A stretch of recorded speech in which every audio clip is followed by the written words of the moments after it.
শীত মনে হয় দরজায় কড়া নাড়ছে, বলছে আমি চলে এসেছি। শীতের আগমনী বৃষ্টি হচ্ছে, দেখতেই ভালো লাগছে। আজকে শীতের সবজি দিয়ে মাছ রান্না করছি, সাথে আমার মেয়ের অসময়ে তার বার্থডে পালন করার ইচ্ছা ছিল, সেটাও পূরণ করলাম।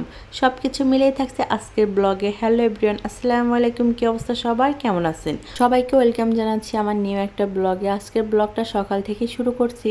সকালে বারান্দায় গিয়ে দেখি এত সুন্দর একটা দিন, মানে কুয়াশা আচ্ছন্ন একটা দিন, অনেক ভালো লাগতেছিল। আমি গাছগুলোতে পানি দিলাম, তারপর হচ্ছে একটা ফুল ছিঁড়ে নিয়েছি, নিয়ে আমার মেয়ের কাছে চলে গিয়েছি। ওকে বলতেছিলাম আই লাভ ইউ জান, সে তো খুবই হাসতেছিল, মিষ্টি একটা হাসি, সবাই মাশাল্লাহ বলবেন। এরপর হচ্ছে আমি ঘরগুলোকে একটু গুছিয়ে নিচ্ছিলাম, যেহেতু সকাল অনেক বেজে গেছে, তাই ঘরটা একটু গুছিয়ে নিয়েছিলাম। আর ওদিকে হচ্ছে আমি সকালে মানে রান্না বান্না সব কিছু করে তারপর হচ্ছে রুম গুছাতে চলে আসি। এই তো রুমটা গুছিয়ে নিলাম, আমার মেয়েকেও খাইয়ে দিচ্ছি। ইদানিং আমার মেয়েটা খেতে চাচ্ছে না, খুবই বিরক্ত করতেছে, তাও ওকে খাইয়ে দেয়। তারপর ও হচ্ছে ওর বাবার সাথে ঘুরতে গেছে। তারপর আমি চলে আসলাম দুপুরে রান্না বান্না করতে। আজকে রান্না করব শীতের সবজি দিয়ে কাতল মাছ আর হচ্ছে মিষ্টি কুমড়ো ভাজি। এখানে আমি সব কিছু কেটে ধুয়ে তারপর নিয়ে চলে আসি। এখানে হচ্ছে আমি প্রথমে ফুলকপিগুলো ভেজে নিচ্ছিলাম, কারণ ফুলকপি একটু ভেজে তরকারিতে দিলে খেতে ভালো লাগে, টেস্টটাও ভালো আসে।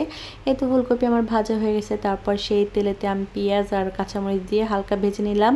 এরপর এখানে আমি মাছের মশলাটাও ভালো করে কষিয়ে নিয়েছি। তারপর এখানে আমি ধুয়ে রাখা মাছগুলো দিয়ে দিলাম, দিয়ে ভালো করে কষিয়ে নেব। আর এই মাছটা অনেকটা পরিমাণে বড় ছিল, আর বড় মাছ দিয়ে এরকম সবজি রান্না করলে অনেক মজার হয়। আর এখন তো শীত শুরু হওয়ার আগে শীতের সব সবজিই পাওয়া যায়, কিন্তু শীতের মধ্যে যে একটা টেস্ট থাকে সেটা পাওয়া যায় না।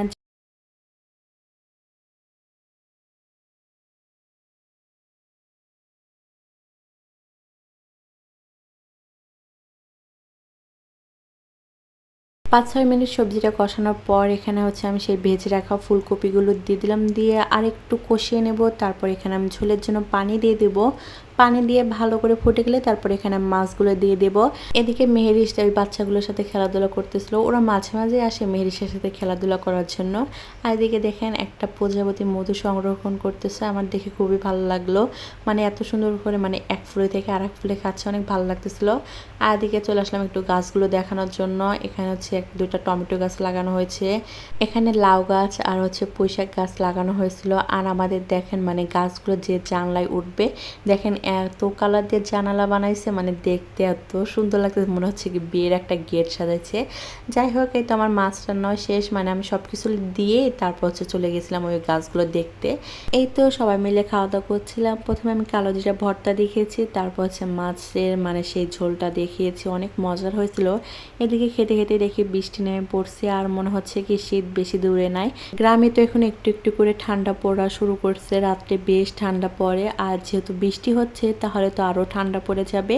এই তো সবকিছু মিলে আজকে ভিডিওটা এখানেই শেষ করলাম। সবাই ভালো থাকবেন, সুস্থ থাকবেন। ভিডিওটা ভালো লাগলে অবশ্যই লাইক করবেন, কমেন্ট করবেন, আর কে কোথা থেকে আমার ভিডিওটা দেখছেন অবশ্যই কমেন্ট করে জানাবেন। আল্লাহ হাফেজ।